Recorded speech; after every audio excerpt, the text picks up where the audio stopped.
हमारे साथ इस वक्त बातचीत करने के लिए एमआईएम नेता वारिस पठान जी इस वक्त मौजूद है। वारिस सर, जिस तरह से आपके एक बयान को अब इस वक्त सुर्खियां जो हैं खबरों की हेडलाइन बन गई है कि आपने कहा है कि अब तक मराठी मेयर की बात हो रही थी, पॉलिटिकल पार्टी अपने मेयर की बात कर रहे थे। आपने कहा कि मुंबई में बुर्का पहनने वाली अगर महिला मेयर बनेगी तो उसमें किसी को आपत्ति नहीं होनी चाहिए। देखिए, पत्रकार ने मुझसे सवाल किया कि भाजपा के मंत्री का ये बोलना है कि आई लव महादेव बोलने वाला मुंबई का मेयर बनेगा।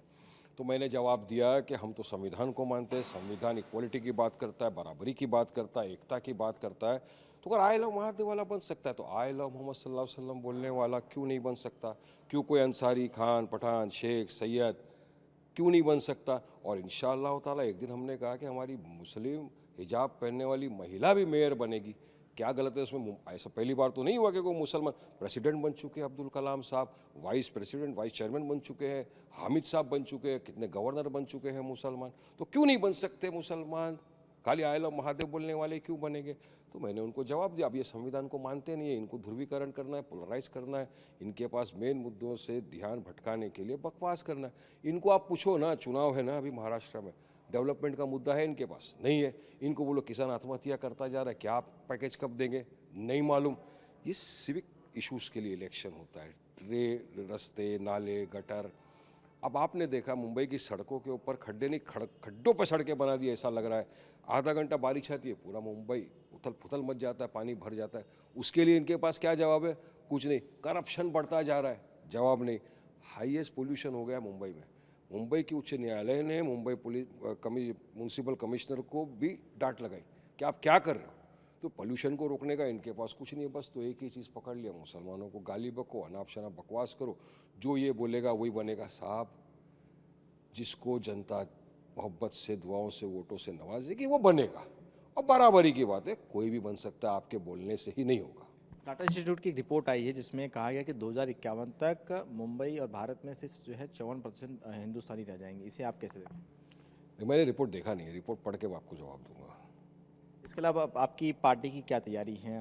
लिस्ट का इंतजार किया जा रहा है सभी लोग की कब पहली लिस्ट आएगी। ज़्यादा दिन बचे नहीं रह गए हैं अब चुनाव के लिए। देखिए, बिल्कुल हमारी पार्टी मुंबई महाराष्ट्र के अंदर पूरी ताकत के साथ, मजबूती के साथ महानगर पालिका का चुनाव लड़ेगी और हमको यकीन है इस मर्तबा महाराष्ट्र की आवाम को मोहब्बतों से, दुआओं से, वोटों से नवाजेगी और अच्छे हमारे उम्मीदवार कॉरपोरेशन में जाएंगे जीत के।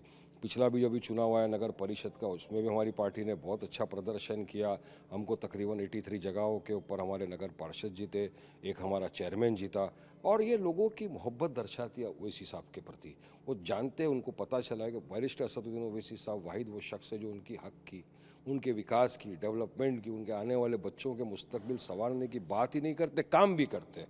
तो पब्लिक यकीनन हमारा साथ देगी और हम तो लड़ रहे हैं पूरे जोश और खरोश के साथ। और अभी कितनी जगह पे लड़ेंगे, कितनी टिकट किस किस को देंगे, वो सब आपको पता चलेगा। अभी हमारे औरंगाबाद से तो डिक्लेयर हुआ है ना, एक दो लिस्ट आई है वहाँ की, नासिक की, और आने वाले भी 2 दिन है।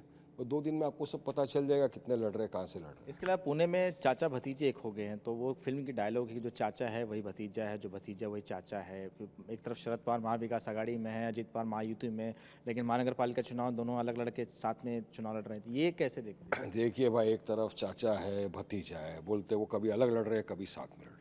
इधर बीजेपी है, कभी बोलते शिंदे साहब के साथ कुछ सीट पे लड़ रहे हैं, कभी शिवसेना का अलग लड़ रहे हैं। उधर अजीत पवार वो अलग कहीं लड़ रहे हैं। यहाँ पे यूबीटी वाले वो साथ में आ गए, राज ठाकरे, वो अब यहाँ कांग्रेस साथ में है कि नहीं है। ये पूरा गोल गोल गोल गोल चक्कर मंडल बन गया है, समझ में नहीं आ रहा कौन किसके साथ लड़ रहा है, कौन किससे अलग लड़ रहा है। अब पता चल जाएगा आजकल के अंदर।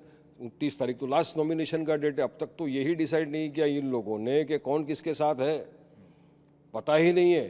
बस तो लोग गाना गा रहे, क्यों भाई चाचा, हाँ भतीजा, ये यही चल रहा है एक तरफ। तो जब ये इनका सब डिसीजन आ जाएगा उसके बाद पता चलेगा क्या है, रणनीति उस हिसाब से बनेगी। चलिए, बहुत बहुत शुक्रिया। कैमरामैन साईं के साथ शुभम पांडे, टीवी 9 भारतवर्ष, मुंबई।